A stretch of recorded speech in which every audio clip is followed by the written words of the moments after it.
hypothesis test comparing two means. Example. Do people walk faster in the airport when they are arriving than when they're departing? Researchers measured the walking speed of travelers at San Francisco International Airport and Cleveland Hopkins International Airport, and the findings are summarized below. It gives us the mean speed for departure and the mean speed for arrival, the standard deviations, and how many were in each sample.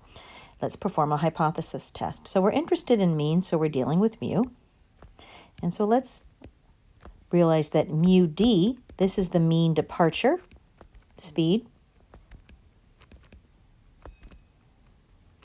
And let's let A, mu A, be the mean arrival speed. And we're interested in, is the mean arrival speed faster, greater than the mean departure speed? Excuse me. If there's no difference, I apologize. If there's no difference, they'll be equal to each other. What we're testing is our alternative, is that the mean of the arrivals is greater than the mean of the departures. So these are our two hypotheses, our null and alternative hypotheses.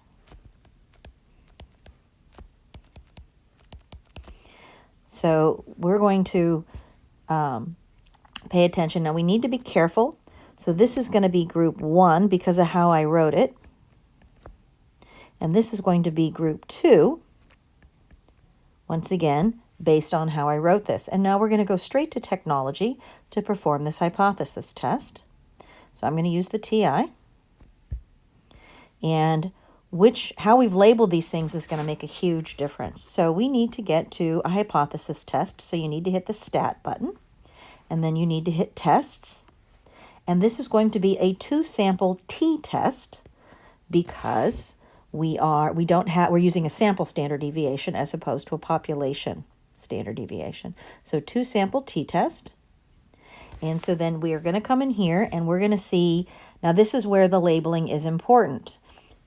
Whatever I list first is my group 1. So I look in here and I see the mean is 269 and the standard deviation is 34. And there are a total of 35. Excuse me.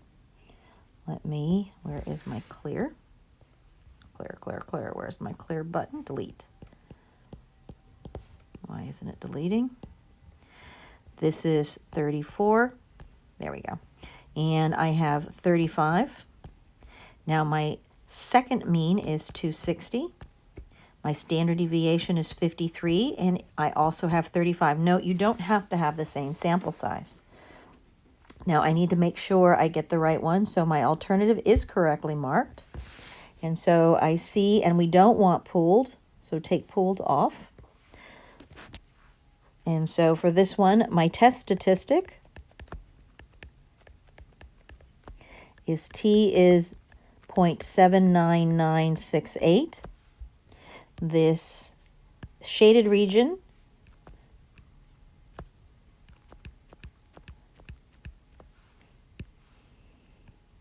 is my p-value because I'm doing a greater than.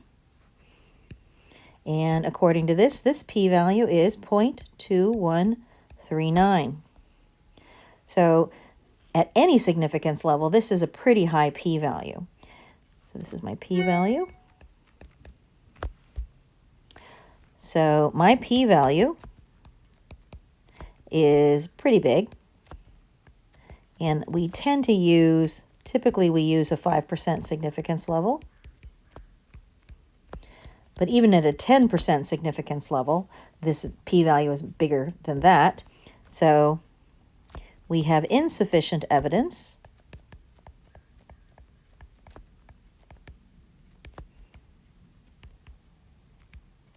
to say the travel speed,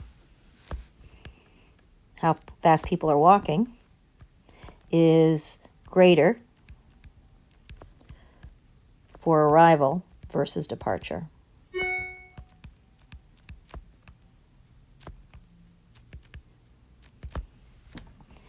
In this case, we failed to reject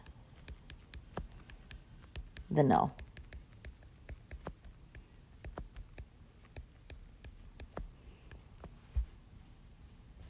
Example 2. Do college students who have volunteered for community service work and those who have not differed in how attached they are to their friends? So a study was obtained data from 57 students who'd done service work and 17 who didn't. And then they did one of the response variables was a measure of attachment to friends as measured on this inventory of parent and peer attachment. Larger scores indicate greater attachment. So in particular, the response is a score based on the response to 25 questions. And so here are the results. So we do see that the average for service is definitely higher for no service, but we're just trying to see if they differ. So let's go ahead. We have the mu of group 1, which is service. Our null is that the mean for group 1, which is the mean score on this survey, is going to be no different, be exactly the same as the mean for group 2. And my alternative, we're just testing to see, are they different? We're not looking to see higher or lower, just is there a difference between them? So then let's perform our test. Oops. Using technology. And we have group 1, group 2. So we're going to use the exact same one. So we're going to scroll up. And now my group 1, the mean is 105.32. The standard deviation was 14.68. And there were 57 people in that group. The mean for the other group, group 2, they had a mean score of 96.82. Their standard deviation was 14.26. And there were a total of 17 in theirs. Once again, do not pick pulled. And we see, wow, that is a huge test. Oops, I'm keeping my thing. We want to use a not equals. Excuse me, not equals. So this is a really, really, really, really big difference. So my test statistic, let me clear this. This should be 105.32. There we go. So my test statistic, is 2.142, which is right about here. And because this is a not equals, we have to allow for going the same distance in both. And this shaded region is my p-value. And the technology is telling me that this combined shaded area is 0.04136. And so at a 5%, that's my p-value, at a 5% significance level,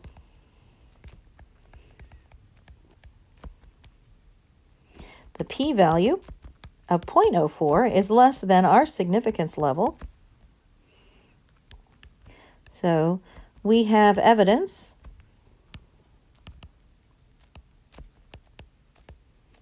that students who have volunteered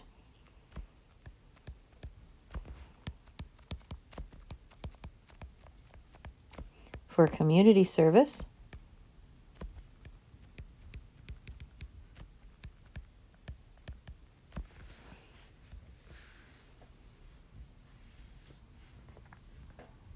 do on average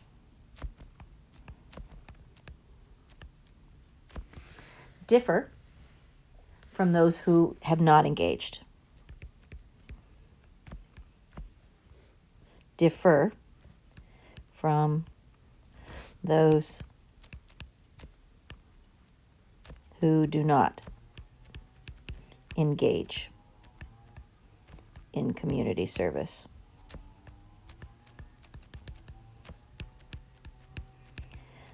So this is how we use technology to find these. You should always be not using pooled for these. We're doing a t-distribution, two-sample t-distribution. Let me get out of here once again. You still, for all hypothesis tests, you want to hit stat. You want to hit tests. You're comparing two means. When you're using samples, standard deviations, you're doing the sample t-test. You need to pay attention to which one you've labeled group 1 and group 2. You need to make sure you have chosen the correct alternative hypothesis. I got going and I made a couple boo-boos as I went. And you enter all this information and it'll give you the test statistic, it'll give you the p-value, it gives you the degrees of freedom.